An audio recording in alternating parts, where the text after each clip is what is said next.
Guten Tag, I am Ganga. അപ്പോൾ ഇന്ന് എടുക്കാൻ പോകുന്ന ടോപ്പിക് എന്ന് പറയുന്നത് അഡോസം ആണ്.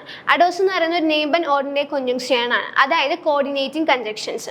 ഇതായത് ഒരു സെന്റൻസിന്റെ വേർഡ് ഓർഡറിനെ ഒരിക്കലും ചേഞ്ച് ചെയ്യുന്നില്ല. ഇത് യൂസ്ഫുൾ കൺജങ്ഷൻസ് ആണ്. കൺജങ്ഷൻസ് പറയുമ്പോൾ വേർഡ്സ്, ഫ്രേസസ് ഇതൊക്കെ കണക്ട് ചെയ്യാൻ യൂസ് ചെയ്യുന്ന വേർഡ്സ് ആണ് കൺജങ്ഷൻസ്. അപ്പോൾ എ എന്ന് പറയുന്നത് ആബർ, ബട്ട്, ഡി എന്ന് പറയുന്നത് ദെൻ, ബിക്കോസ്, ഒ എന്ന് പറയുന്നത് ഓർഡർ ഓർ, പിന്നെ എസ് എന്ന് പറയുന്നത് സോണ്ടൻ ബട്ട് റേദർ, പിന്നെ യു ഉണ്ട് ആൻഡ് എന്നാണ് അർത്ഥം വരുന്നത്.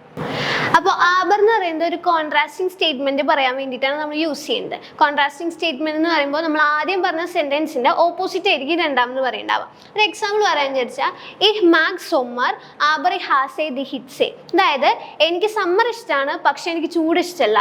ഒരു ഓപ്പോസിറ്റ് സെന്റൻസ്, നമ്മൾ ആദ്യം പ്രീവിയസ് ആയിട്ട് പറഞ്ഞ സെന്റൻസിന്റെ ഒരു ഓപ്പോസിറ്റ് സ്റ്റേറ്റ്മെന്റ് പറയുമ്പോഴാണ് നമ്മൾ ആബർ യൂസ് ചെയ്യുന്നത്. പിന്നെ ദെൻ എന്ന് പറയുന്നത് ഒരു റീസൺ അല്ലെങ്കിൽ എക്സ്പ്ലനേഷൻ.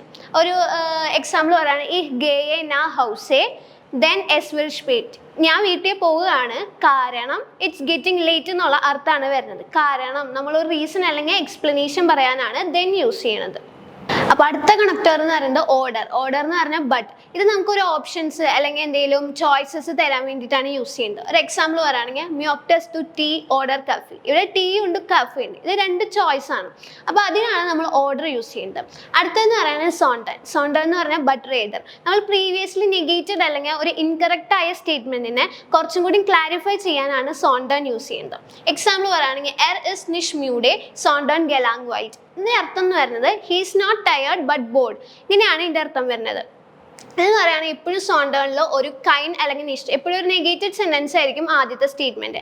അതിനെ ഇൻകറക്റ്റ് ചെയ്യാൻ വേണ്ടിയിട്ടാണ് നമ്മൾ സോണ്ടൻ യൂസ് ചെയ്യുന്നത്. അപ്പോൾ ലാസ്റ്റത്തെ കണക്ടർ എന്ന് പറയുന്നത് ഉണ്ട് ആൻഡ്. ഇത് നമുക്ക് വേർഡ്സ്, ഫ്രേസസ്, ക്ലോസസ് ഇതൊക്കെ കണക്ട് ചെയ്യാൻ വേണ്ടിയിട്ടാണ് യൂസ് ചെയ്യുന്നത്. Example I have a bread and butter ഗെക്കോഫ്റ്റ്, I have by bread and butter. ഇതാണ് ഇതിൻ്റെ അർത്ഥം. ഇതിന് നമുക്ക് വേർഡ്സ്, ക്ലോസസ് അല്ലെങ്കിൽ ഫ്രേസസ് കണക്ട് ചെയ്യാൻ വേണ്ടിയിട്ടാണ് ഉണ്ട് യൂസ് ചെയ്യുന്നത്. അഡോസ് എന്ന് പറയുന്നത് കണക്ടേഴ്സ്, ഒരു കോർഡിനേറ്റിംഗ് കൺജങ്ഷൻസ് ആണ്. അപ്പോൾ ഇന്നത്തെ ക്ലാസ്സിൽ നമ്മൾ എടുത്തത് അഡോസും ആണ്. അഡോസ് എന്ന് പറഞ്ഞാൽ കണക്ടേഴ്സ്. നമ്മൾ ഈ വേർഡ്സ്, സെന്റൻസ്, ക്ലോസസ് ഇതൊക്കെ കണക്ട് ചെയ്യാൻ വേണ്ടിയിട്ടാണ് നമ്മൾ അഡോസ് യൂസ് ചെയ്യുന്നത്. അഡോസ് എന്ന് പറഞ്ഞാൽ short term A after, D then, O order, S സോണ്ടേൺ ആൻഡ് യു എന്ന് പറയുന്നത് ഉണ്ട് എന്നാണ് അർത്ഥം. അപ്പോൾ അഡോസ് എന്ന് പറയുന്നത് യൂസ്ഫുൾ കൺജങ്ഷൻസ് ആണ്. നമ്മൾ ഈ കണക്ട് ചെയ്യാൻ വേണ്ടിയിട്ടാണ് ഇത് മെയിൻ ആയിട്ട് യൂസ് ചെയ്യുന്നത്.